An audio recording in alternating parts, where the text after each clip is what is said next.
샬롬 샬롬. 주님의 이름으로 여러분들을 환영합니다. 오늘은 2022년 3월 27일 주일입니다. 사순절로 네 번째 맞이하는 주일입니다. 다 그 자리에 일어나셔서 찬송가 150장으로 하나님께 나가겠습니다.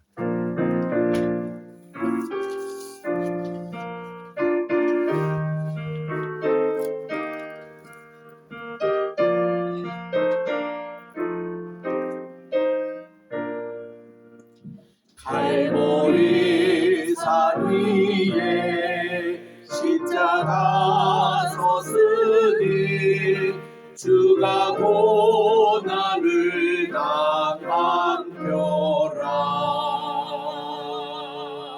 험한 십자가를 내가 사랑함은 주가 보혈을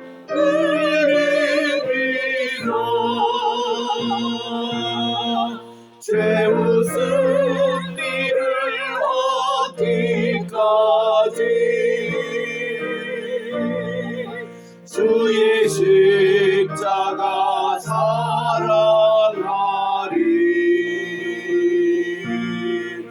빛난 면류관 받기까지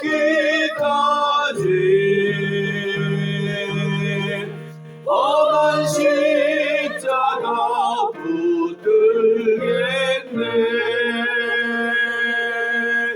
멸시천대 받은 주의 십자가를 나의 마음이 끌리도다.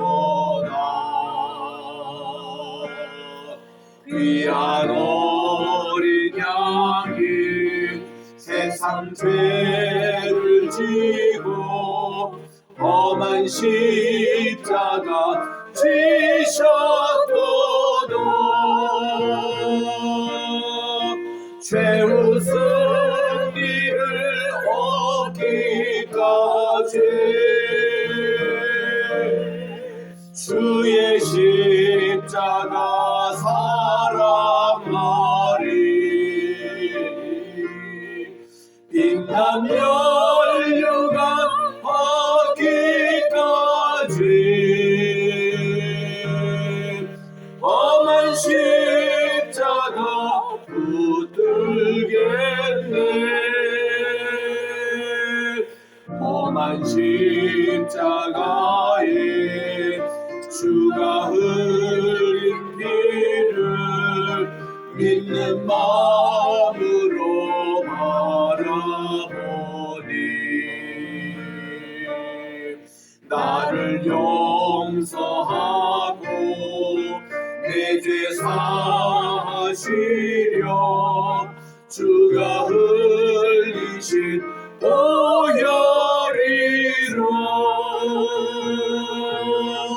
죄 웃은 이를 얻기까지 주의 십자가 사랑하리. 빛난 면류관 받기까지 험한 십자가 붙들겠네.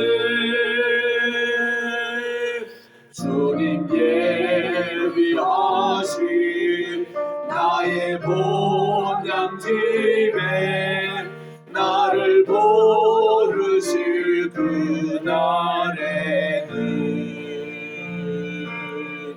영광 중에 계신 우리 주와 함께 내가 죽도록 충성하리.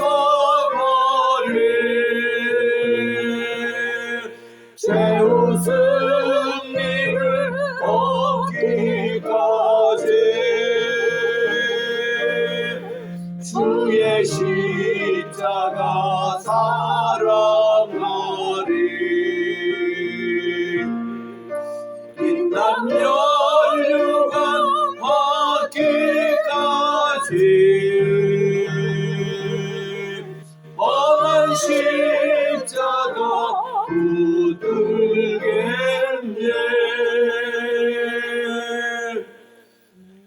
그러므로 함께 하늘의 부르심을 받은 거룩한 형제들아, 우리가 믿는 도리의 사도이시며 대제사장이신 예수를 깊이 생각하라. 그는 자기를 세우신 이에게 신실하시기를 모세가 하나님의 온 집에서 한 것과 같이 하셨으니, 그는 모세보다 더욱 영광을 받을 만한 것이 마치 집 지은 자가 그 집보다 더욱 존귀함 같으니라. 아멘. 만복의 근원이 되시며 만왕의 왕이 되시고 만주의 주가 되시는 존귀하신 하나님 아버지께 영광과 찬송과 존귀를 세세 영원토록 돌려드립니다. 거룩하고 복된 이 시간에 사순절 네 번째 주일로 주님 앞에 나와 하나님께 오늘 또 예배드리오니, 성부 성자 성신 삼일신 하나님께서 이 자리에 강림해 주셔서 저희들의 예배를 받아주시고 하늘문 은혜와 축복 내려주시옵기만을 예수님의 이름으로 기원드리옵나이다. 아멘. 공동 참회 기도 하나님께 드리도록 하겠습니다. 시작. 사랑과 은혜가 풍성하신 하나님, 사순절 기간 중 주님의 고난에 동참하게 하옵소서. 영과 혼과 육이 흠없게 보존되기를 원합니다. 불의, 불순종, 탐욕, 악의, 시기, 살인, 분쟁, 사기, 악독, 수군수군하는 행동, 비방과 비평, 교만과 자랑, 악을 도모함, 불효, 약속을 어김, 무자비 등 모든 죄악들을 용서해 주옵소서. 저희가 주님의 권능을 믿고 삶을 바꾸고 자신을 새롭게 하게 하소서. 그리하여 저희가 생명의 주님이신 예수 그리스도 안에서 나날이 행복과 삶의 즐거움을 누리게 하옵소서. 오늘 예배를 통해 의와 사랑과 믿음으로 거듭나게 하사 새로운 피조물로 태어나게 하옵소서. 만물을 새롭게 하시는 주님만을 바라봅니다. 다시 오실 예수님의 이름으로 기도드립니다. 아멘. 기쁜 소식 들으시기 바랍니다. 누구든지 그리스도 안에 있으면 새로운 피조물입니다. 이전 것은 지나갔으니 보라 새 것이 되었도다. 오늘 또 이런 귀한 새로운 피조물로 태어나는 시간이 되시기를 바랍니다. 아멘. 이제 우리 교동문 우리 124번입니다. 127번입니다. 사순절 네 번째 주일. 여호와를 자기 하나님으로 삼은 나라 곧 하나님의 기업으로 선택된 백성은 복이 있도다. 여호와께서 하늘에서 그려보사 모든 인생을 살피시며 곧 그가 거하시는 곳에서 세상의 모든 거민들을 굽어 살피시는도다. 그는 그들 모두의 마음을 지으시며 그들이 하는 일을 굽어 살피시는 이로다. 많은 군대로 구원 얻은 왕이 없으며 용사가 힘이 세어도 스스로 구원하지 못하는도다. 우리 영혼이 여호와를 바라며 그는 우리의 도움과 방패시로다. 우리 마음이 그를 즐거워하며 우리가 그의 성모를 의지하였기 때문이로다. 여호와여, 우리가 주께 바라는 대로 주의 인자하심을 우리에게 베푸소서. 아멘. 4장 찬송으로 하나님께 송명드립니다.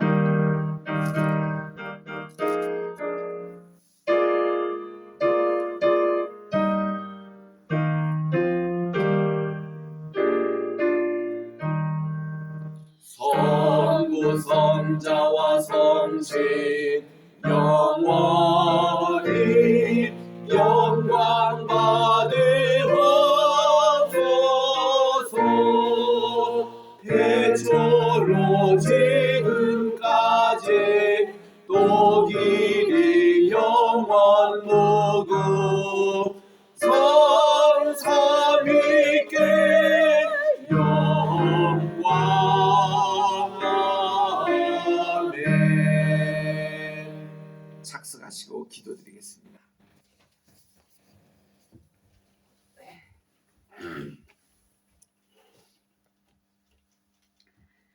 참 좋으신 주님 감사합니다. 지난 일주일을 저희와 함께 하시고 오늘 주일을 맞아 주님께 나와 예배하게 하심을 감사드립니다. 아멘. 지나온 시간들 속에서 주님 앞에 지은 여러 죄들을 회개합니다. 아멘. 주님, 저희들의 죄를 예수 그리스도의 보혈의 피로 씻어주시고 우리의 연약함을 긍휼히 여겨주시옵소서. 주님, 주님께서 저희 인생들의 주인이 되어주심을 믿습니다. 우리 각자의 삶이 평안에 거하는 분도 있고 또 고난의 광야를 걷는 분도 있습니다. 그러나 평안도 고난도 영원하지 않고 오직 주님만이 영원하심을 믿습니다.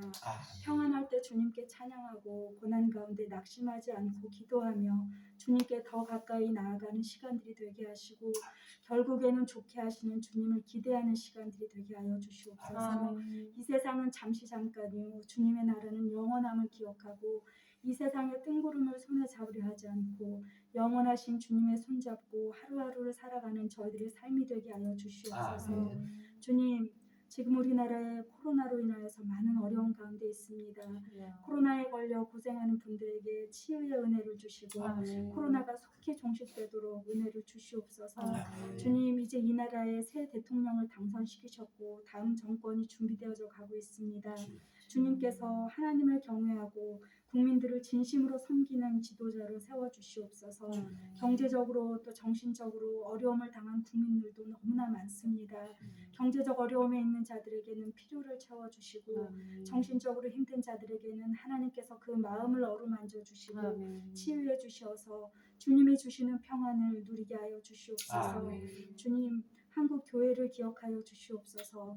교회들이 먼저 주님께 회개하게 하여 주시고 주님의 이름을 높여드리는 일보다 다른 일에 우선했던 것, 교회의 가치를 하나님께 두기보다 세상의 눈으로 교회를 판단하고 정죄하였던 모습들을 용서해 주시옵소서.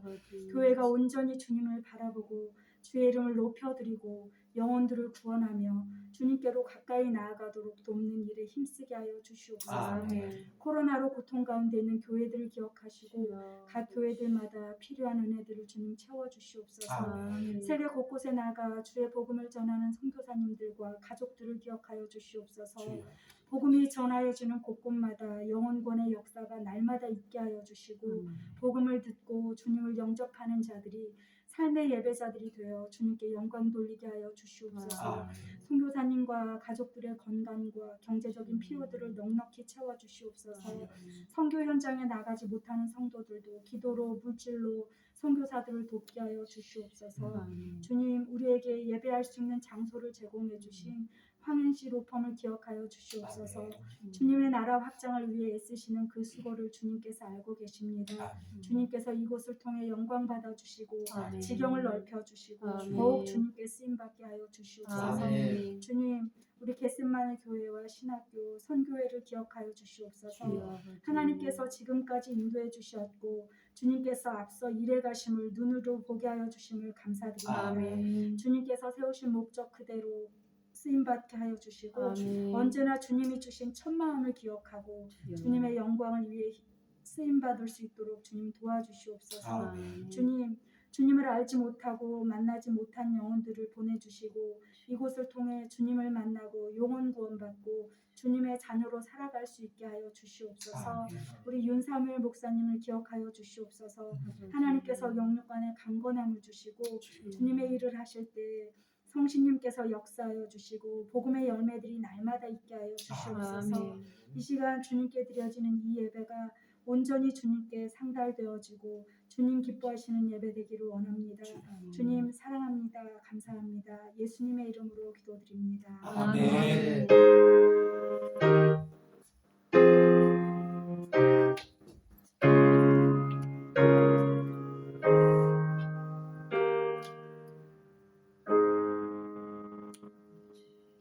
오늘 주시는 하나님 말씀 봉독하겠습니다. 사도행전 제4장입니다. 사도행전 4장 신약 192쪽입니다.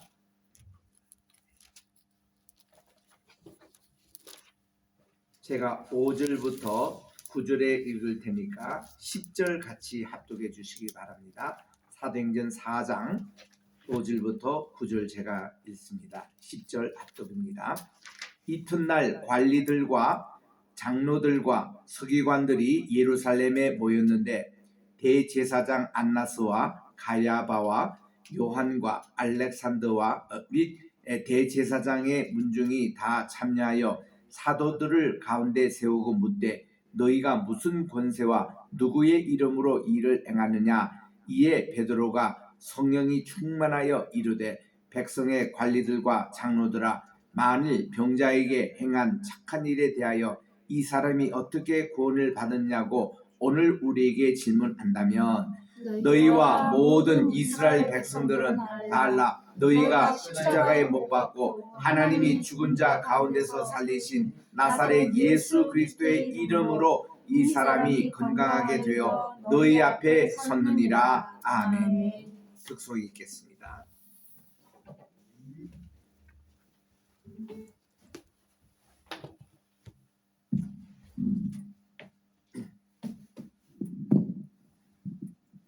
네, 함께 찬양 은혜 받는 시간 갖도록 하겠습니다. 내 진정 사모하는 그리고 좋으신 하나님 찬양하고 우리 찬송가에 있는 It is well 내 평생에 가는 길 찬양하도록 하겠습니다.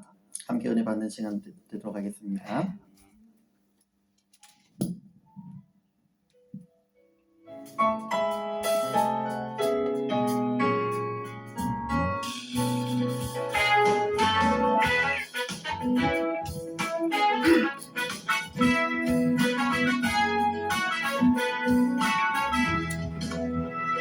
내 진정 사모하는 친구가 되시는 구주 예수님은 아름다워라.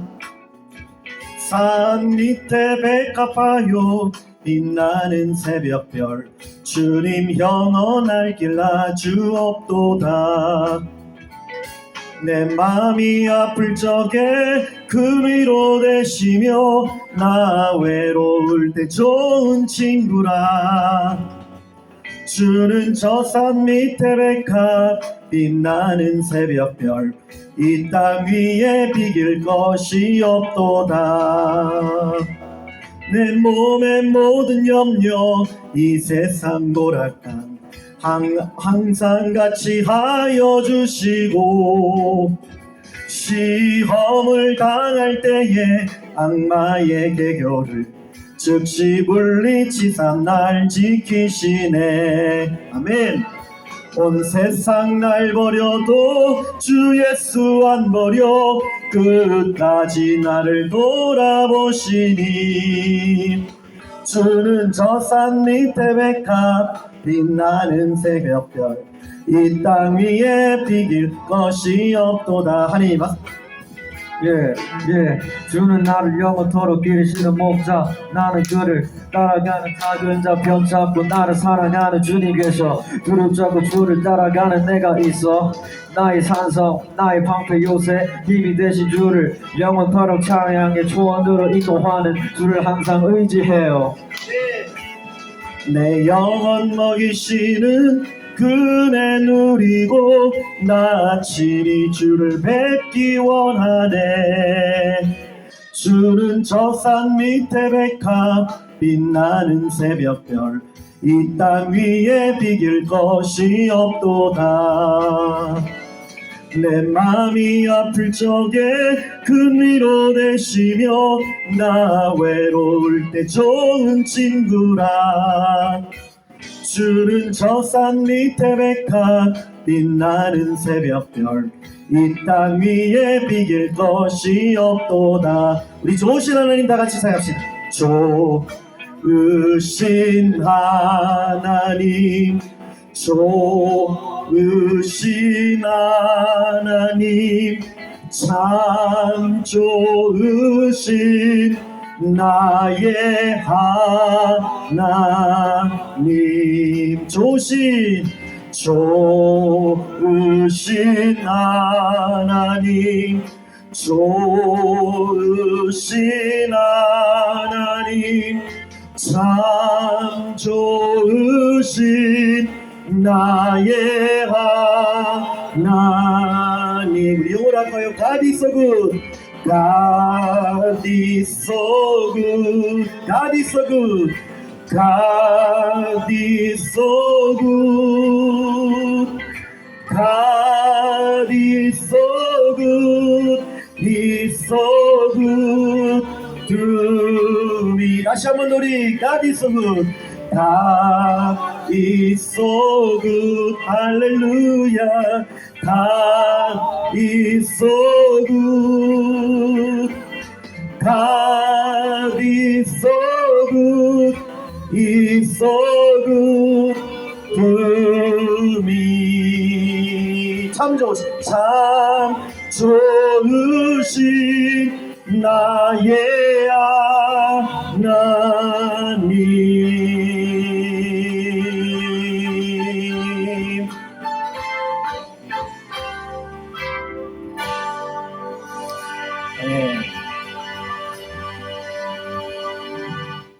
한 곡을 더 하겠습니다.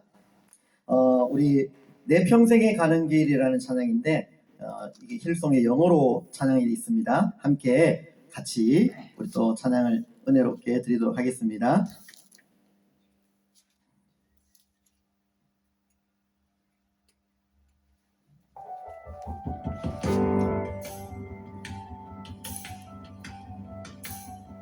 우리 영어로 찬양하겠습니다. It is well. When peace like a river attendeth my way, when sorrows like sea billows roll, whatever my lot, you have taught me to say, it is well, it is well with my soul. But Lord is for thee, for thy coming we wait.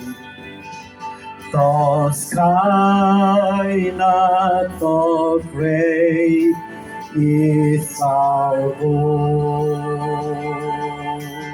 Amen. O trump of the angel, O voice of the Lord, bless ye hope, bless ye rest, O my soul. It is well with all my soul, with my soul. It is well, it is well, it is well with my soul. It is well with my soul. It is well, it is well with my soul. You are the rock on which I stand, by your grace. It is well, my hope is sure in Christ my Savior. It is well with my soul. It is well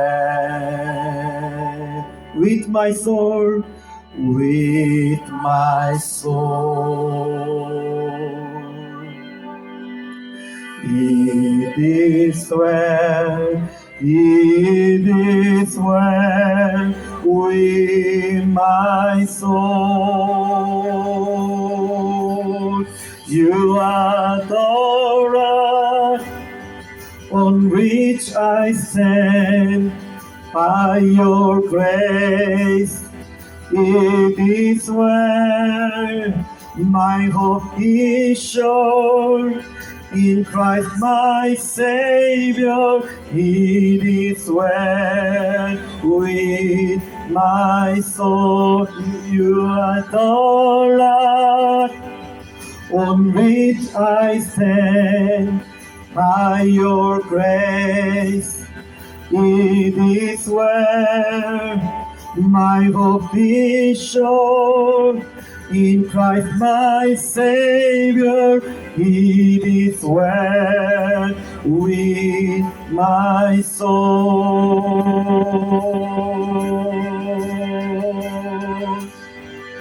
할렐루야. 우리 하나님께 영광의 박수 올려드리겠습니다. 아멘.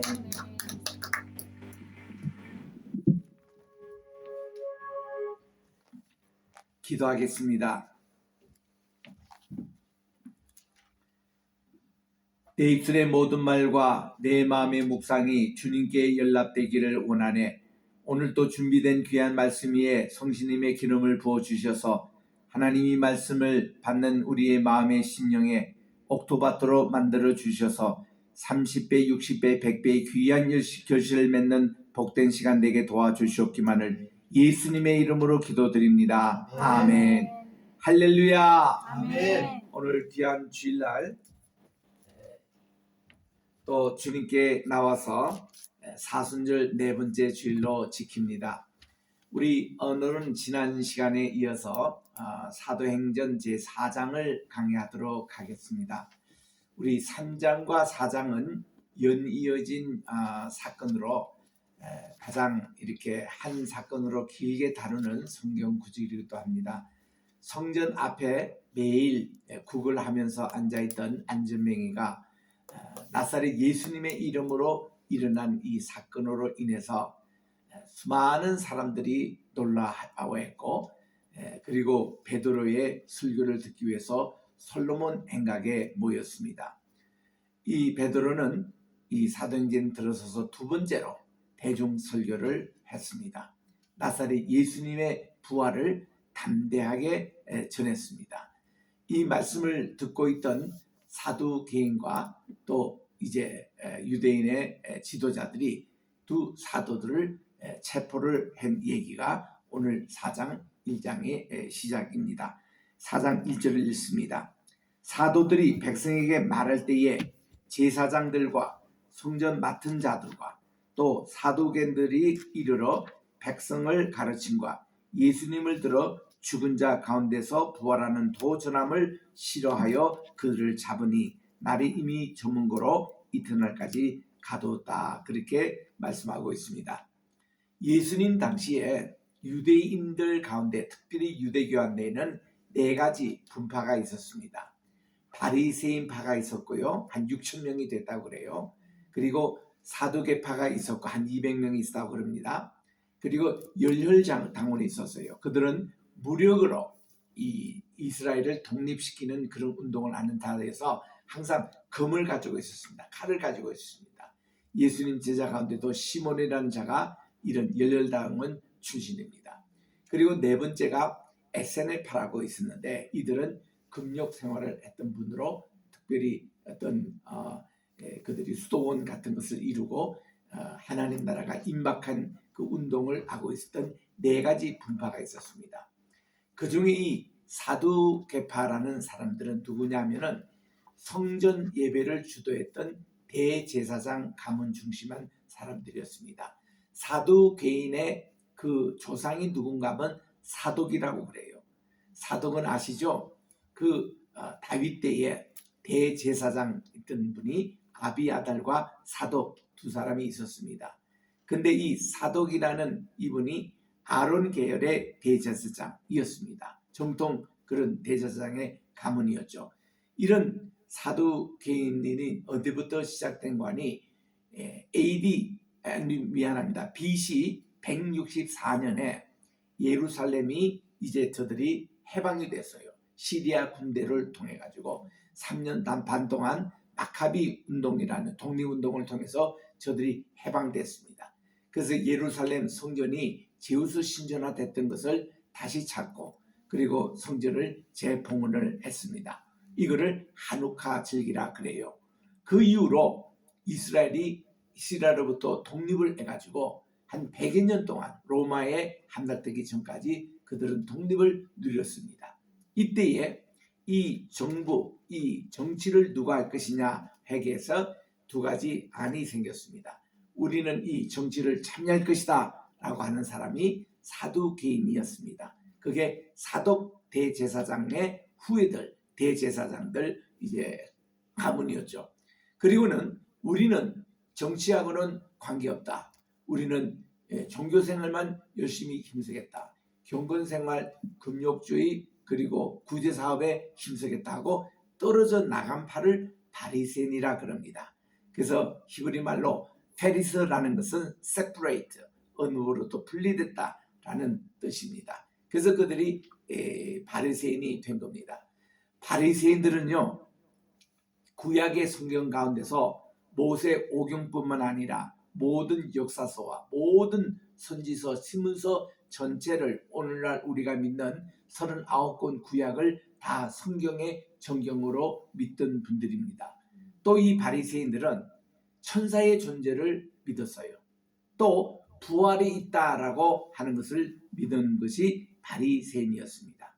그래서 예수님 당시에 바리새인이 약 6천 명 있었다. 굉장히 많은 숫자죠. 많은 분들이 있었습니다. 그분들은 정말 신앙생활에 몸을 보였던 분들이었습니다. 11조 생활 열심히 했습니다. 구제사업 열심히 했어요. 그리고 그들은 일주일에 꼭 2번씩 금식을 했습니다. 월요일로 하고 그 수요일날 금식을 꼭 했습니다. 그리고 이들은 참 굉장히 그 신앙생활 하는 것만 철저히 했던 바리새인들이에요.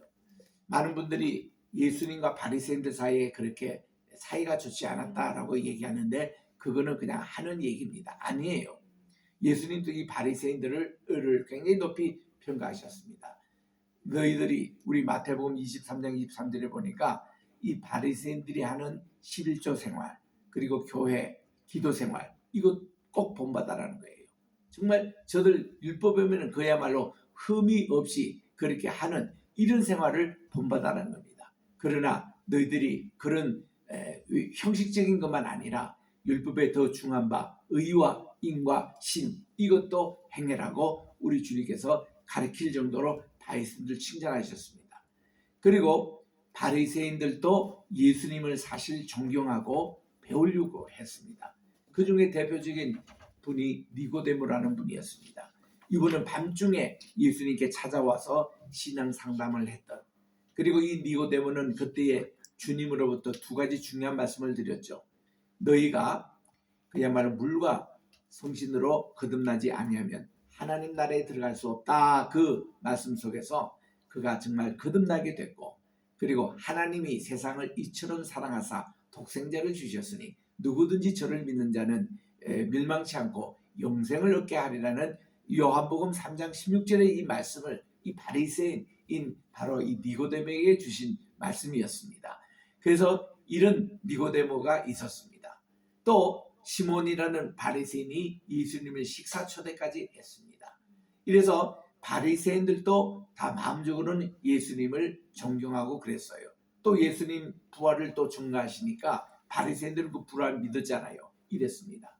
그런데요, 이 사두개인, 사독 대제사장 출신들인 사두개인들은 부활을 믿지 않았습니다. 그리고 이 성경 가운데서 구약의 5경만 성경으로 받아들였지 나머지는 정경으로 인정하지 아니했습니다. 그러다 보니까 이런 이 사도들이 그 많은 관중들 앞에서 부활을 증거하니까 그게 이제 사두개인들이 아주 못마땅해서 이 2 사도를 체포를 했습니다. 그런데요, 참 감사하게도 베드로가 지금 2번째 공중설교 대중성을 한 거거든요. 첫 번째는 지난주에 어떻습니까? 오순절날 성신님께서 강림하실 때에 120 그 성도들이 모두 다 방언으로 그 사람들이 알아들을 수 있는 15개 개국의 이상에서 사람들이 알아들을 수 있는 외국 방언을 함으로 3,000명이나 세례를 받는 교인이 늘어나는 이런 메가 철치 대형 교회가 됐는데 오늘 두 번째로 이 40여 세 된 이 안전뱅이를 고친 사건으로 인해서 많은 사람들이 베드로 앞에 운집했을 때 베드로는 또 부활을 담대히 전했습니다. 이랬더니요 오늘 4절에 보니까 믿는 자가 남자의 수만 약 5천이나 되더라. 여러분 이 성경에 나오는 모든 사람의 인구 숫자는요 남자의 숫자만 셉니다. 왜냐하면요 이때는 인구 숫자를 세울 때에 군대 갈 수 있는 남자의 숫자예요. 남자 나이 20세 이상 60세 이하 요 숫자가 5천 명이나 되었다는 거예요. 우리 예수님이 오병이어 멀리계셨잖아요. 떡 5개와 물고기 2마리 가지고 5천 명을 먹이시다. 그때도 그 숫자를 계수한 겁니다. 그러면 여기에 20세 이하의 남자아이들 많잖아요. 60세 이상의 노인들도 있잖아요. 이 숫자 더하기 그리고 모든 여인들 이라면은 우리 성경에 나오는 이 숫자는 곱하기 보통 5 내지 6을 하라는 거예요. 그러니까 5천 명이다 그러면 어때요? 실질 인구는 약 2만 명에서 3만 명이라는 숫자입니다. 이 숫자가 더했다는 거예요. 교회. 엄청난 부흥이었죠. 우리 4절 시작하는데 보니까 말씀을 들은 사람 중에 믿는 자가 많으니 남자에서 5천이나 더하였더라. increase. 교회가 부흥성장하셨더라. 뭐 요즘 뭐 한두 명 교회가 이게 오는 게 아니고 뭐 몇백 명이 있는 게 아니고 몇천 명이 아니라 이거는 약 3만 명 단위로 남자의 수만 5천 명이나 더하는 놀라운 부흥이 일어나니까요. 누가 제일 겁먹겠어요? 얼마 전에 예수님을 십자가에 못 박아 죽인 그 산헤드린 공예라든지 또 이 지도자들이 가장 겁먹는 거예요. 야, 우리가 그렇게 죽였던 예수님을 믿는 사람이 저렇게 많아지고 있으니 그래서 이 두 사도를 체포합니다. 근데 이 시간이 너무 시간이 오래됐기 때문에 왜냐하면 이 저녁 시간부터 이렇게 집회가 시작됐는데 벌써 이제 한 2-3시간 지나니까 해가 이제 다 지는 시간이었잖아요. 그래서 이들을 그냥 여기에 임시 거기 이제 감호소에 가둬 놨습니다. 이게 이제 4절까지 내용인 것입니다. 5절에 보니까 5절부터 12절에 이튿날에 관원과 장로와 서기관들이 예루살렘에 모였는데 이렇게 했는데 지금 요 숫자는 대개 누군가 하면은 바리새인들도 같이 초청이 된 겁니다. 사두개인이 같이 초청된 겁니다. 요런 관원을 뭐라고 그런가 하니 히브리 말로 산헤드린이라 그렇게 얘기합니다. 이 산헤드린이라는 것은 유대인들의 공동체에서 최고의 법정기관입니다. 여기서 사형을 언도할 수 있지만 실질 사형 집행은 유대인들이 못해요. 그때는 로마의 소국이기 때문에 로마 총독이 마지막 언도를 해줘야 됩니다. 그래서 예수님이 사형에 처해진 거거든요. 그래서 유대인들의 최고의 법정에서 그들로 이야기하면 사형, 유대인들 자체의 사형은 뭔가니 돌로 치는 그런 형이었습니다. 그까지 의결할 수 있는 것이 이 산헤드린이에요. 이 산헤드린은 모두 몇 명이 있냐면 70명이 회원이었다고 그럽니다. 그래서 이 70명이라는 이 숫자는 어디가 나오면은 창세기에 나옵니다. 창세기에 보면 노아의 후손의 숫자가 70명이었더라 이렇게 나와요. 또 출애굽기에 딱 보면은 이스라엘 야곱의 그 가족 가운데서 이집트로 이민 간 숫자가 70명이었다 그렇게 나옵니다.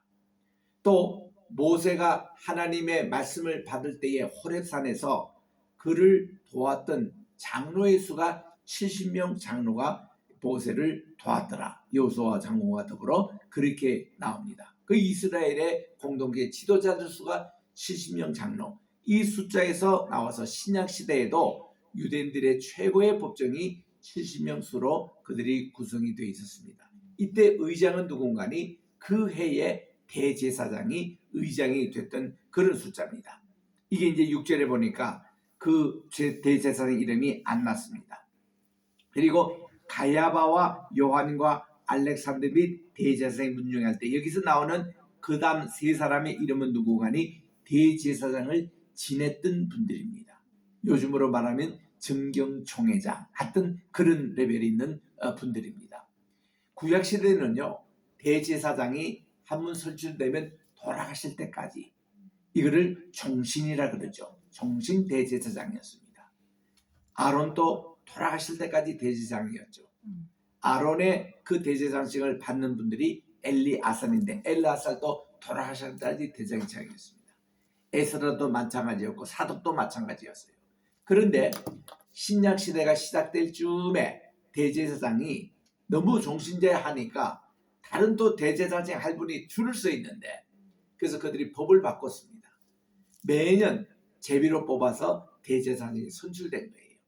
그래서 이제 선출되신 분이 누굽니까? 세례 요한의 아버지 사가랴가 그 해의 대제사장으로 선출됐을 때에 이제 1년 후에 아기를 낳을 테니 이제 요한이라고 하라. 그렇게 해서 맡을 때 그때 사가랴가 대제사장이었습니다. 이래서 매년마다 이 대제사장이 생기니까 그 중에 유명했던 가야바도 있었고 요한도 있었고 알렉산드로 있고 원래 지금 현재 제사장은 안나스였다는 것입니다. 이분이 이제 회장이 돼가지고 회의를 집례를 했습니다. 그렇게 체포된 사도 어저께 밤에 여기 지금 관원에 잡혀 있었습니다. 베드로와 요한이. 그래서 이들을 세워놓고 질문을 했습니다. 자네들이 무슨 권세와 누구의 이름으로 이 일을 행하냐고 이름을 물었던 거예요. 그 이름. 도대체 누구의 이름으로 이 일을 행하였느냐고 그렇게 물으니까 이때 베드로가요. 겁이 있거나 베드로는 참 겁쟁이였거든요. 예수님을 3번이나 모른다고 부인을 했고 예수님이 부활하신 주님 만났을 때도 주님을 눈물로써 피하기 위해서 저 기둥 뒤에 숨었던 베드로인데 성신님이 들어오니까 그 완전히 딴 사람 됐습니다. 담대해졌습니다. 겁이 없었습니다. 그래서 8절에 보니까 이에 베드로가 성신님 충만하게 말하기를 백성의 공무원과 장로들아 이 지금 사람들이 있는 여러분들 다 이 얘기입니다. 만일 이 장애우에게 이 안전뱅이에게 행한 착한 일에 대하여 이 사람이 어떻게 구원을 얻은 것을 여러분들도 아시기를 바랍니다. 여러분들이 그런 질문을 하니까 내가 지금 담대하게 그것을 답변할 것입니다 하고 우리 10절 금방 같이 합독했던 그 구절을 얘기하는 겁니다. 여러분과 모든 이스라엘 백성들은 아시기 바랍니다. 여러분들이 십자가에 못 박고 하나님께서 죽은 자 가운데서 살리신 나사렛 예수 그리스도의 이름으로 이 사람이 건강하게 되어 여러분 앞에 섰다고 말씀을 합니다. 여러분 이 예수님의 이름으로 이렇게 담대하게 증거하는 거예요. 그리고는 이 일이 이렇게 일어날 것이 예수님의 이름 때문에 그렇다고 11절 12절에 계속 이렇게 말씀합니다. 이 예수님은 여러분들의 건축자들의 버린 돌로서 짐 모퉁이의 머릿돌이 되었다고 담대하게 전합니다. 여러분 우리 성경책을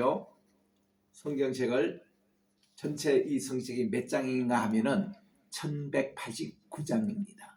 성경책이 창세기 50장, 출애굽기 40장, 계시록 22장 다 합치면 1189장에서 가장 중간에 있는 장이 어딘가 하면 시편 118편입니다. 시편 118편이 가장 중간이에요.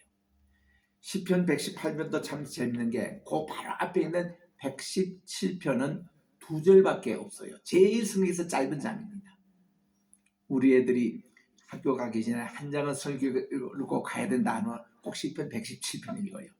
제일 짧아. 2절로 되어 있는 거. 그리고 제일 긴 것이 118편 그 다음에 있는 119편이에요. 그거는 176절로 되어 있습니다. 가장 길어요. 히브리어가 모두 22자 알파벳으로 되어 있거든요. 알레프, 베이트, 기몰, 달레트, 에이트 하고 맨 마지막에 타우로 끝나는 22자 하나씩 그게 8절씩 있어요. 그 알레프로 시작되는 그런 구절이 8절까지 있고 그 다음 베이스로 시작하는 것이 9절부터 16절까지 있고 이렇게 해서 22자에 8절씩 있는 것이 그러니까 22 곱하기 8 이러면은 176절입니다. 그리고 그게 샌드위치에 있는 것이 118편이에요. 이 118편에서도 가장 액기시되는 요절 말씀이 오늘 인용했던 22절 요겁니다. 시편 118편 22절에 뭐라고 기록한 거 아니? 건축자들의 버린 돌이에요. 이 건축자라는 것은 일반 사람들입니다. 아무 쓸모없다라고 버려진 그 머릿돌을 이게 그 건물 하나 짓는데 가장 모퉁이로 돌로 삼았다 그랬습니다. 하나님께서.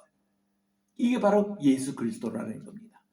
건축자들이 버린 돌이라는 것은 여러분들이 십자가에 못 박은 그분, 여러분들은 그렇게 버렸다고 그렇게 생각하지만 하나님께서는 그분이 온 인류죄를 짊어지시고 십자가에 못 박히심으로 구세주로 삼았다는 거예요. 이게 성경의 핵심이에요.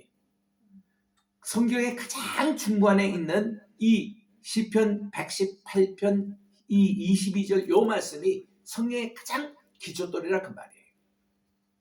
자, 이스라엘이나 중동 지방에 가면요, 가이드가 이거 성전 건물에 이게 모퉁이 돌이다라고 설명해 주는 부분이 있어요. 특별히 제가 터키에 갔더니 소피아 교회가 있습니다. 그 소피아 교회에 지하에 내려갔더니 이런 머릿돌이 있더라고요. 코나스톤이라는. 그래서 설명을 해주는 것이 뭔가니, 그 당시 고대 근동에서는 이 머릿돌 여 밑에 기둥을 세우고 벽을 세우고 이래가지고 이것이 흔들려 버리면 건물 전체가 무너지는 그 돌이라는 거예요. 그 돌이라는 거예요. 그게 머릿돌이라는 겁니다. 그때 제가 비로소 깨닫게 됐어요. 저는 고정관념으로 머릿돌 하면은 어느 교회당을 가든지 딱 보면 교회 현관에 올라갈 때 맨 오른쪽 여기 머릿돌 해놓고 몇월 며칠 교회 기공했다 준공했다, 그것은 그거 머릿돌인 줄 알았어요. 뭐 그래서 뭐 그거는 맨 끝에 붙어 있으니까 그게 뭐 있어도 되고 없어도 되고 하는, 그게 우리는 머릿돌을 생각했잖아요. 우리 성지순례 가기 전까지만 해도. 근데 딱 가서 그 모든 거 보니까 이게 기초돌이에요. 이게 바로 모퉁이 돌이에요. 그러니까 이거 무너지면 모든 게 무너진다는 겁니다. 근데 예수님이 우리의 모퉁이 돌이 되시다는 거예요. 그걸 깨달을 때에, 그렇지, 내가 예수님에게 내 인격과 내 모든 삶, 모든 죽음부터 이렇게 내가 다시 태어나는 그 모든 순간까지 다 위에 예수님이 기초가 돼야 되고, 우리 교회가 그게 기초가 돼야 되고, 우리나라가 그게 기초되는 그 머릿돌을 얘기하는 겁니다. 그러니까 건축자들이 버린 돌, 여러분들이 그 십자가에 못 박은 그 예수님이 바로 하나님께서는 진 모퉁이의 머릿돌이 되셨다고 강력하게 전도합니다. 그리고서는 12절에 다시 이거를 이름에 대해서 설명합니다. 다른 이로서는 구원을 얻을 수 없지만 천하 인간의 구원을 얻을 만한 다른 이름을 우리에게 주신 일이 없습니다. 이름에 대한 이 내용을 계속 강조하는 것입니다. 여러분, 거기에 보면 우리 30절 미리 한번 읽어보겠습니다.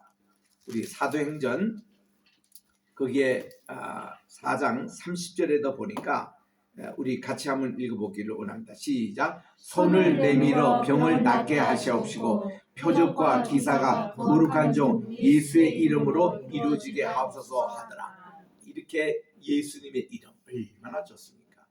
금방 우리 강 목사님 특성을 통해서 복음성가를 이렇게 불러주셨습니다. 우리나라의 복음성가라는 이름이 처음 나온 것이 1970년대였습니다. 지난주에 제가 소개했던 주 예수보다도 귀한 것이 없네, 우리나라에 처음 소개됐던 복음성가. 그때는 우리 복음성가, 가스펠송이라는 말도 없었을 때입니다. 그래서 이런 게 복음성가래요.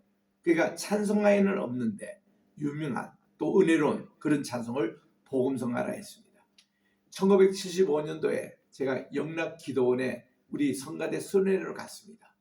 갔는데 2부 시간에 집사님이 한 분이 나더니 최근에 도입된 복음성가를 우리에게 가르쳐 준다면서 In the name of Jesus, in the name of Jesus, we shall the victory, 그 노래를 잘하는데요. 한국말로 예수 이름으로, 예수 이름으로 승리를 얻었네.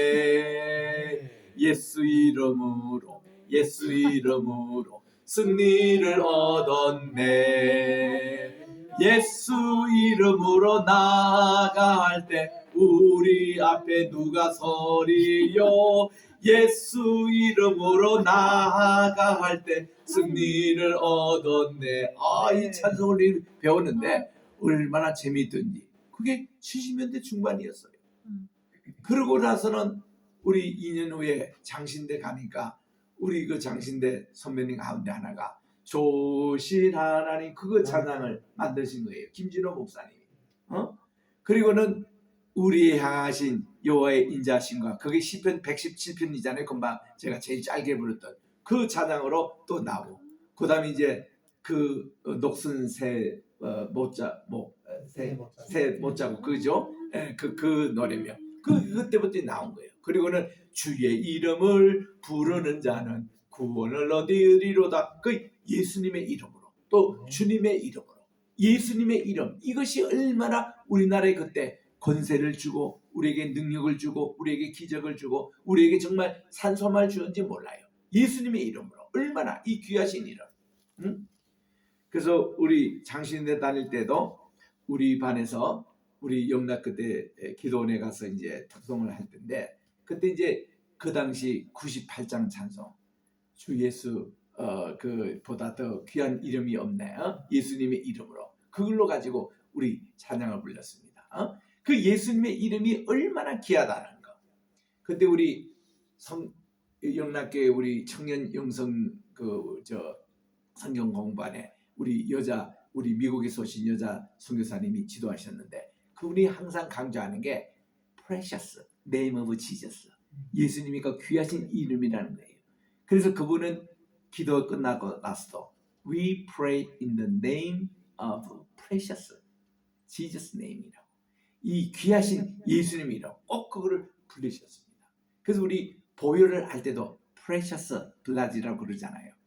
그 귀중한 그 보혈 피로 예수님의 이 귀한 이름으로 이 청년이 남을 얻었다는 겁니다. 자, 이 말씀이 얼마나 우리에게 도전이 되는지. 예수님의 이름이 이렇게 귀하구나. 우리가 예수님의 이름으로 기도하는 게 얼마나 복되구나. 우리가 예수님의 이름을 부른다는 이 자체가 얼마나 우리 귀한 생활이에요. 여러분 그래서 아침마다 일어날 때 제일 먼저 생각하는 게 뭐예요? 예수님의 이름이에요. 예수님 부르는 거예요. 예수님 감사합니다. 하나님 감사합니다. 자기 전에도 마찬가지. 항상 우리 예수님의 이름을 부르고 예수님의 이름을 부르면 주님이 우리에게 찾아오시고 우리 인격의 주인이 되시고 우리의 모든 생각의 주인이 되셔서 우리 주님이 모든 거 하신다는 거. 이게 승리의 비결이에요. 이게 삶의 비결이고 회복의 비결이고 우리가 병마에서 구원을 받는 비결이라는 것을 이 말씀을 통해서 오늘 12절 말씀 다른 이론은 다른 어떤 이름으로든지 우리는 구원을 얻을 수 없는데 우리에게는 놀라운 예수님의 이름 다른 이름을 우리에게 주신 일이 없다. 예수님만이 우리에게 정말 구원의 방법이다. 종교 통합주의자들은 그런 얘기합니다. 모든 종교는 똑같다. 구원이라는 것은 똑같은데 이 정상으로 올라가는 방법이 다 틀렸을 뿐이다. 그거예요. 저기 제주도 가면 한라산에 오를 때 그 한라산으로 올라가는 등산로가 9단계가 있다고 그래요. 그래서 제가 1970년대 한라산에 처음 올랐는데 그때 이제 가이드가 설명해요.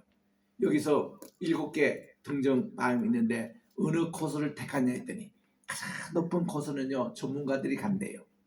전문가들이 말고 고단 코스를 우리가 택해서 가겠습니다 했더니 두 번째로 어려운 코스인데 정말 후회 많이 했습니다. 몇 번이나 포기하고 싶어요.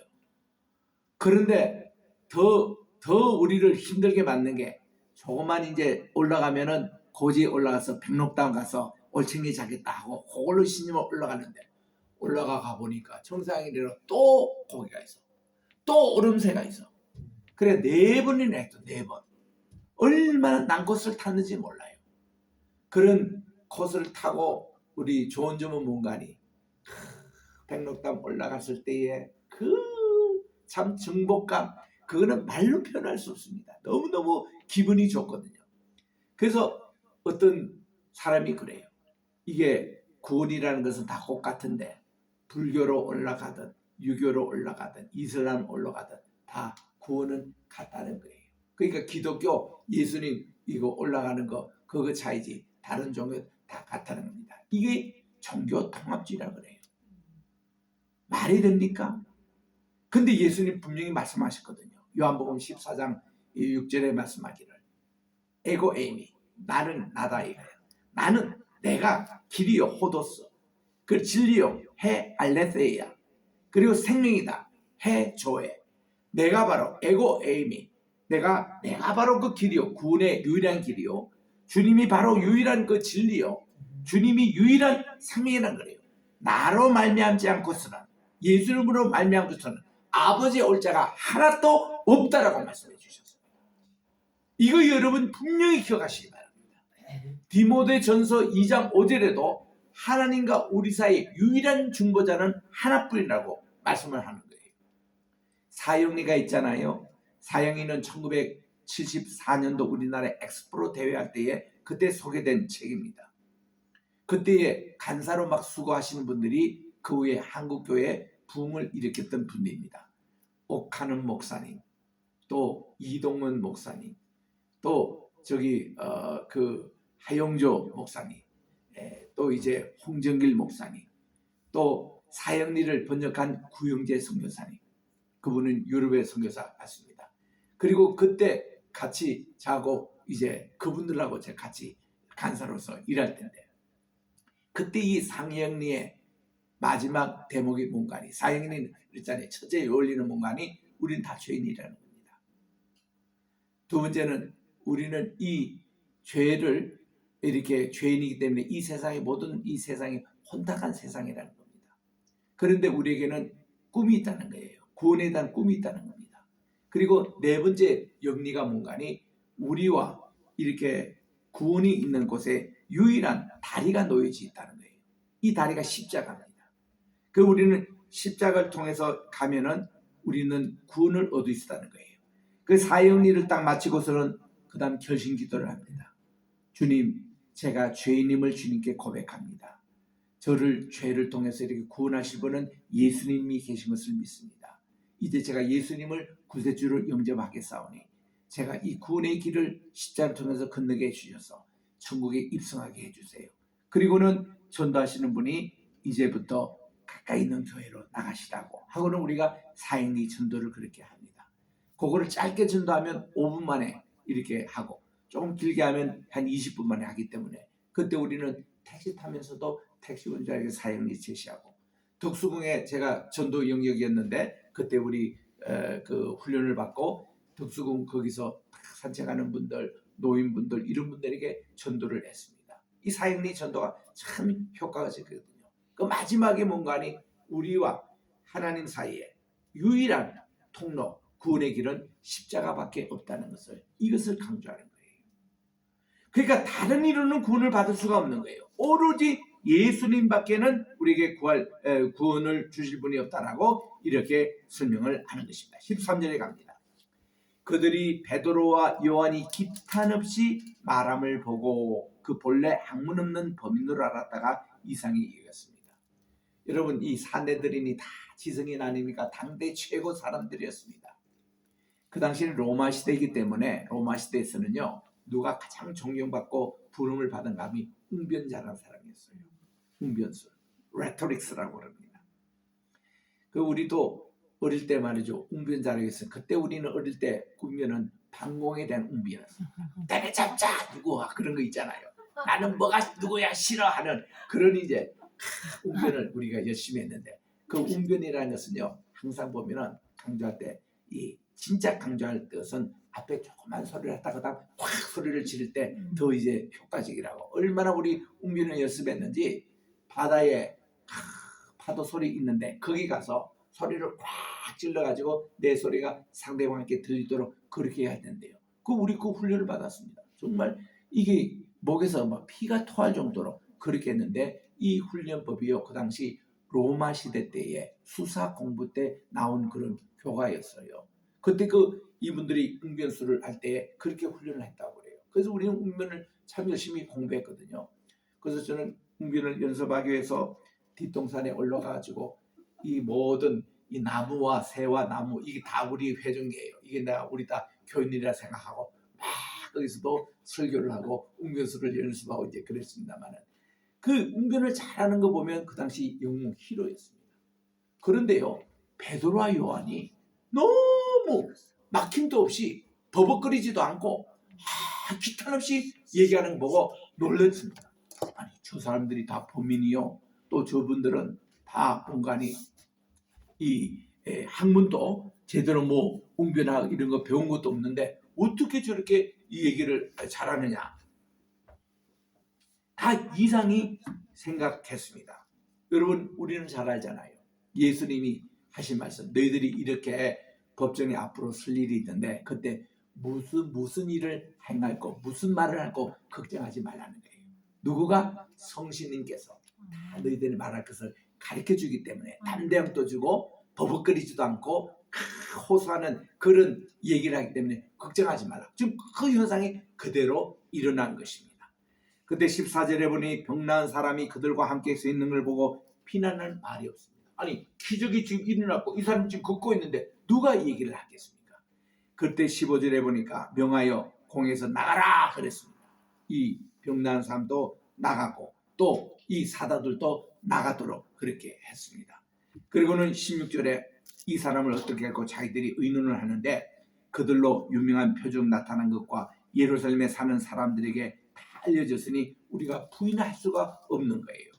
그래서 17절에 이것이 민간에 더 퍼지지 못하도록 저희를 위협하여 이후로는 이 이름으로 아무 사람에게도 말하지 말게 하자고 결의가 된 겁니다. 그리고는 다시 저들을 불렀습니다. 그리고 절대로 예수님의 이름으로 말하지도 말고 가르치지도 말라 했습니다. 여러분, 오늘 주제에 계속 이름이 나오잖아요. 10절, 12절 여기도 지금 왜냐하면 쥐들이 질문을 잘못해서 네 이름으로 이를 행했느냐 했더니 예수님의 이름으로, 이게 계속 주제가 되는 거예요. 그래서 이 예수님의 이름으로 어떤 것도 가르치지 말고 아무 기적도 행하지 말고 이것을 권면하니까, 야, 베드로 멋있는 말을 했습니다. 베드로와 요한이 말하기를 하나님 앞에서 당신들의 말을 듣는 것이 하나님 말씀 듣는 것보다 더 옳은가 판단해 보시오. 여기서 무슨 대답할까요? 자기들이 하나님의 일을 모이고 하나님 일을 한다고 하는 사람들이 도대체 하나님의 일을 보는, 이걸 신본지라 그럽니다. 인간의 말을 듣는 것보다 인본지입니다. 하나님의 말 듣는 게 당연하잖아요. 그러니까 누구도 여기에 대해서는 무슨 반박할 얘기가 없는 거예요. 이 모든 말을 누가 줬다고요? 성신님께서 알려주신 거예요. 그 정답을 알려주신 거예요. 그러니 베드로가 담대하게 이렇게 얘기를 했습니다. 그리고서는 이들 해놓고 설교를 하는 거예요. 우리는 보고 들은 것을 말하지 아니할 수 없다라고 그렇게 얘기를 하니까 사내들이니 꼼짝을 못하는 겁니다. 그래서 이제 저들이 몇 가지 고민하다가 다시 이제 놓아주었습니다. 21절에 석방을 시켜줬어요. 이는 모든 사람이 그 된 일을 보고 하나님께 영광을 돌리라 함이라. 그리고 이 표적으로 병난 사람이 40세였더라라고 그렇게 이제 종교를 짓습니다. 저는 이 사건을 통해서 참 우울한 생각이 들어요. 종교 지도자라는 것이 꼭 이래야 되는가? 자, 여러분, 우리가 이거 성경을 통해서 읽은 것을 우리가 그대로 한번 현시에 한번 체험해 봅시다. 체험학습 들어갑니다. 자, 여러분들이 매일마다 오후 3시 예배 이렇게 드리러 성전에 들어옵니다. 올 때마다 나면서부터 한 번도 걷지 못한 분들이 늘 구걸을 합니다. 어떤 데가 동전이 있으면 주기도 하고 어떤 데는 그냥 돈이 없으면 그냥 긍휼한 눈으로 쳐다보고 지나갔던 그 사람이에요. 그런데 이 사람이 어느 날 예배당에 달려옵니다. 분명히 그 사람이에요. 어떻게 그렇지? 어떻게 이분이 걷기도 하고 뛰기도 하지? 그리고 예배 참여하지? 이거를 보고는 보통 사람 같으면요, 축하를 하고 축하합니다. 너무 기쁜 일이에요. 어떻게 이런 일이 있었습니까? 하고 함께 기뻐해주고, 이분과 함께 기뻐할 사람이 누구예요? 자기 가져왔던 가족들, 친지들, 친구들 다 기뻐서 하는 그 기쁨에 같이 동참을 하잖아요. 이게 우리 보통 사람의 모습 아니겠습니까? 그때 우리 목회자들, 그때 우리 교회 지도자들, 장로님, 안수집사님, 권사님들은 어떻게 해야 됩니까? 이게 같이 기뻐하고 같이 박수 쳐주고 어떻게 하나님께서 이렇게 하냐? 하나님께 감사드리고 찬양하고 이게 정상적인 모습이 아니겠습니까? 그런데 그 당시에 지도자라는 사람이요, 이런 것에 축하하거나 격려하거나 기쁨에 참여하지 않고 이를 통해서 사도들이 또 영광을 받고 이러니까 식이 나가지고 배가 아파가지고 이들을 체포해가지고 너희 도대체 이런 걸 따지고 이거를 가지고 또 무슨 자기들이 책망을 하려고 그러고 이거를 건수로 해가지고 이들의 사역을 못하게 방해하는 이 못된 심정, 이거 어디서 나온 거냐 이거예요. 그 당시 종교 지도자라는 사내들이, 관원들이.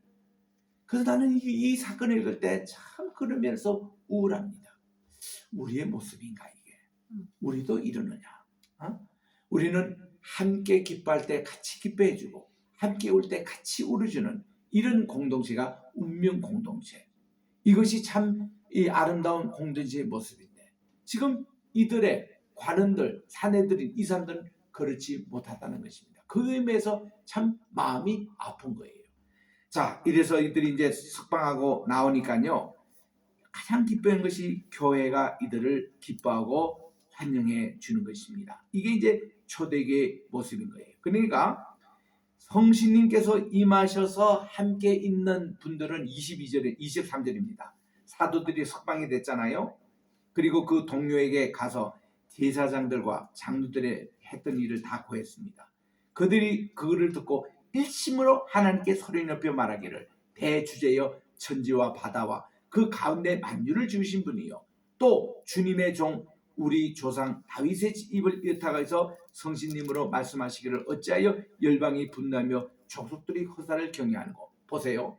성신을 받은 공동체는요 그걸 함께 기뻐하지만은 성신을 받지 않는 이 사람들은요 또 그냥 세상의 요람들이 전쟁을 일으키려고 하고 허사를 뿌리고 이렇게 이것을 하나님의 일을 방해하려고 하는 이 세력이 도리어 또 같이 커진다는 겁니다. 여러분, 한문에 호사다마라는 얘기가 있습니다. 호사라는 것은 좋은 일이 많을수록 마귀의 역사도 같이 이렇게 한다는 거예요. 역사가 많다는 겁니다. 그래서 우리 보면요 이 사탄 마귀도 붕해하거든요. 붕해하는데 꼭 우리가 붕해하면 지도도 같이 붕해해요. 그래가지고 여기서 또 기도도 안 하고 잠잠하면 자기도 잠잠만 있다가 여기 좀 금식기도 한다, 뭐 사순절 특별 새벽기도 한다 이러면 지도도 같이 해요. 해서 에다가 어떻게든지 이거를 못하게 방해하고 하는 것이 이 사탄의 전법이거든요. 지금 이거 아니에요. 이렇게 하는데 열방이 어찌하여 분노하고 족속들이 허사를 경외하는 거, 세상의 군왕들이 나서며 관원들이 함께 모여 주님과 그 그리스도를 대적하고 있는 분이에요. 이런 현상입니다. 이게 태초부터 지금까지 계속되고 있는 거예요. 27절에 과연 헤롯과 본디오 빌라도는 이방인과 이스라엘 백성들과 합동하여 하나님의 기름 부으신 거룩한 종 예수님을 그리스도에서 하나님의 권능과 뜻대로 이루려고 예정하신 그것을 행하려고 이상에 모인다. 하나님이 작정하신 그 구원의 역사를 이루려고 우리 다 모였습니다. 이제는 주님 그들의 위협함을 하감하시고 그거를 다 낮추시고 종들로 하여금 담대히 하나님의 말씀을 전하게 하옵소서 하고 하나님께 간절히 기도합니다. 손을 내밀어 병을 낫게 하시고 표적과 기사가 거룩한 종 예수님의 이름으로 이루어지게 하옵소서 하니 기도가 마침에 온 곳이 온 교회가 진동을 하여 진동의 역사가 일어납니다. 그들이 다 성신님으로 충만하여 담대히 하나님 말씀을 전했다. 조금도 두려워하지 않고 무서워하지 않고 그들은 담대히 하나님 말씀을 전했다. 이게 초대교회의 모습이었습니다. 이랬더니 온 믿는 무리가 한마음이 됐어요. 32절에 모든 물건을 다 서로 통용했습니다. 이거를 한문으로 유무상통이라 그렇게 얘기합니다. 내 것 너 것 없이 다 함께 그들이 통해서 사도들이 큰 권능으로 주 예수의 부활을 증거하여 우리가 큰 은혜를 얻어 그 중에 필요한 자, 가난한 자, 배고픈 자, 또 밥을 굶는 자가 없고 또 밭과 집 있는 사람 다 팔아서 판 것을 가져다가 사도들 앞에 두었습니다. 한번 생각해 보세요. 교회가 갑자기 붕성장하고요. 이분들이 먼 나라에서 오신 분들이 많았습니다. 갈 데도 없었어요. 그래서 그들은요 고국으로 돌아가지 않고 여기서 그냥 같이 먹고 탑니다. 누가 먹여줍니까? 그들이 일주일 동안 예루살렘에 와서 절기를 지킬 때에 유월절을 지킵니다. 또 이제 7주절 오순절을 지킵니다. 초막절을 지키는 일주일 기간 동안에는 먹고 자는 문제는요, 예루살렘의 주변에 사는 분들이 담당했다고 그래요. 그래서 나그네가 오면은 숙소도 다 제공하고 먹을 거 다 제공하고 일주일 동안 그렇게 했다는 겁니다. 근데 이거는 일주일이 아니라 자꾸 이제 시간이 늦어가면서 이들이 먹을 게 어디 있었습니까? 그 예루살렘 성도는 가난할 수밖에 없었습니다. 그럴 때에 이 먼 곳에서 온 디아스포라 유대인들이 돌아와서 자기 고국에 재산이 있으면 그걸 다 팔아다가 그 돈을 가지고 모두 사도들에게 헌금을 하실 때였습니다. 이때 한 분이 요셉이라는 사람이 있었습니다. 이 요셉은 구브로 섬에서 온 분이에요. 이분의 자기 조카가 마가였습니다. 마가의 다락방, 바로 그 삼촌이 이분이었어요. 이분이 요셉이었습니다. 레위 족속의 출신입니다. 레위인의 출신이에요. 근데 이분이 구브로에 있는 자기 밭과 그 모든 그 소유물을 다 팔아다가 사도 앞에 100% 헌금으로 바쳤습니다. 그래서 그리고는 이분이요, 많은 사도들 도와가지고 권위자로서 상담자의 역할을 했습니다. 이거를 권사라고 그랬어요. 그 권사라는 이름이 히브리 말로 바나바입니다. 바나바. 그 이분은 자기 요셉이라는 이름 대신에 바나바라는 이름으로 더 알려졌습니다. 훗날 이분이 사도 이 바울을 바울로 만든 분이 이분이에요. 안디옥 교회를 개척하신 분이거든요. 이 바나바. 그 참 이분이 권위자라는 뜻. 이 권위자라는 것이 한국말로 요즘 얘기하면 권사예요. 우리 오늘날도 감리교회는 남자분들도 권사라고 그럽니다. 바로 그런 분이에요. 그리고 우리 장로교에서는 대개 여성분들이 권사인데 이런 이름이 바로 바나바라는 그 이름입니다. 이분이 그렇게 헌신을 한 모습을 여기서 읽을 수가 있습니다. 유무상통하다. 참 이게 초대 교회 모습, 공동체의 모습이었습니다. 사랑하는 성도 여러분, 우리도 성신님 주문할 때에 예수님의 이름이 가장 존귀히 여겨서 우리는 예수님의 이름을 담대히 전하고 예수님의 이름으로 기도하고 예수님의 이름으로 응답을 받고 예수님의 이름으로 우리들은 모든 병에서 치험을 받아가지고 예수님의 이름만 온전히 높여드리는, 영광 돌리는 우리 모든 공동체가 되시기를 주의 이름으로 축원합니다. 기도하겠습니다. 하나님 아버지 감사합니다. 안전뱅이가 예수님의 이름으로 구원을 받고 또 죄사함도 받고 치유함을 받아가지고 하나님께 큰 영광 돌린 사건이 초대 교회의 시절에 있었습니다. 이러한 기적이 오늘도 이 시간에 일어나게 도와 주시옵시고 예수님의 이름을 가장 존귀하게 여기고 예수님의 이름으로 승리하는 우리 한 사람 한 사람 되게 도와 주시옵소서. 예수님의 이름으로 기도드립니다. 아멘. 찬송가 우리 526장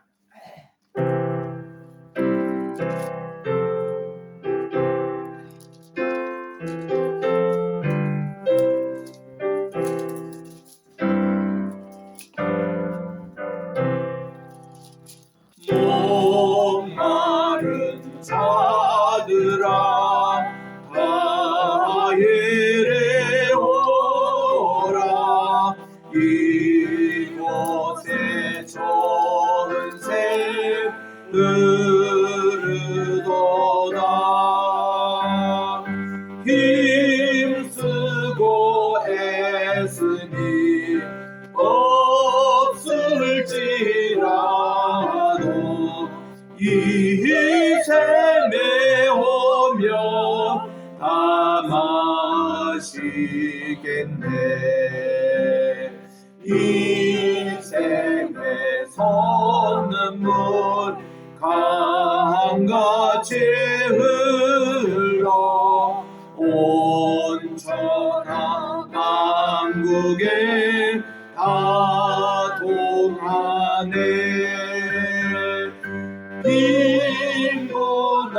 빈곤하기 전에 봄별이 어찌 다 와서 쉬고 또 마시겠네. 생명수 새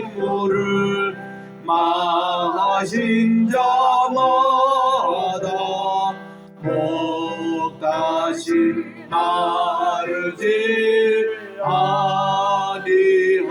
아니하고 속에서 솟아나 생수가 되어 영원히 솟아 늘 풍성하리. 인생의 이름은 생명의 샘물 저수정빛같이 늘 맑도다. 어린 양 보자가 귀년이 되어 생명수 샘이 늘 그치 잡네. 기도하겠습니다. 하나님 아버지, 일주일 동안 저희들 먹을 거 입을 거 또 살 것을 다 해결해 주시고 주님의 은총 가운데 지내다가 오늘 또 주님 앞에 나와 또 이렇게 감사의 마음을 가지고 우리 10의 1조 또 이제 감사의 예물, 선교의 예물 또 여러 가지 이 성금을 주님께 드립니다. 이 예물을 받아주시고 각자 기도의 제목대로 저들이 예수님의 이름으로 응답받게 도와주시옵시고 물질적으로나 건강으로나 정말 이 세상에서 누릴 하나님 나라의 체험을 이곳에서도 그대로 할 수 있는 우리 모든 성도들 되게 도와주시옵소서. 이 모든 말씀 우리 구주 예수님의 이름으로 봉헌기도 드립니다. 아멘. 1장 찬송 다 일어나셔서 부르고 축도하겠습니다.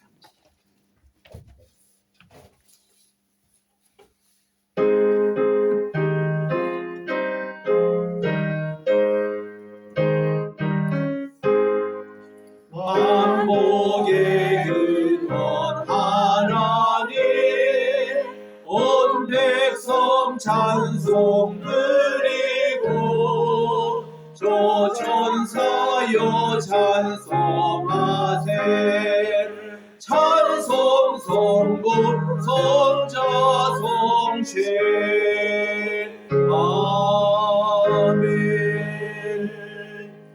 이제는 우리 주 예수 그리스도의 은혜와 하나님 아버지의 무궁하신 사랑하심과 보혜사 성신님의 감화 감동 교통 충만하신 역사가 존귀한 예수님의 이름으로 죄사함 받고 구원 받고 영생 샘물을 저희들이 얻어 모든 문제가 해결되고 모든 병마에서 또 해결함을 받고 이 세상에 하나님 나라를 우리 맛보는 우리 모든 성도들 머리 위에 이제로부터 영원토록 함께 계실지어다. 아멘.